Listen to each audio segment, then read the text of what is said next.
शिवाजी महाराज आपल्या लहान संभाजी राजांना घेऊन औरंगजेबाच्या दरबारात आले.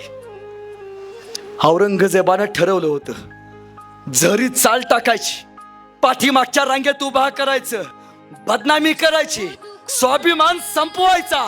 पण ऐकतील त्या राजा कसले? सह्याद्रीचा राजा होता. या सह्याद्रीवरती ज्यांनी राज्य केलं ते शिवप्रभू होते. रामसिंगगडा, भीमसिंगगडा, शाबुद्दीन खान, फतेह खान. ज्या फतेह खानाला महाराजांनी ताणून मारला, त्या फतेह खानच्या पाठीमागे शिवाजी महाराजांना उभा केलं. आणि औरंगजेब बघू लागला, देखो देखो शिवाजी कैसे पीछे खडा हुआ है बघत होता.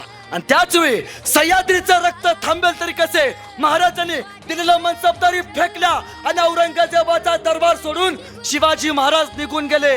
आतापर्यंत आलमगीर औरंगजेब ह्याचा दरबारात कुणी असा अपमान केला नव्हता. एकाच राजाने केला, त्यांचं नाव छत्रपती शिवाजी महाराज.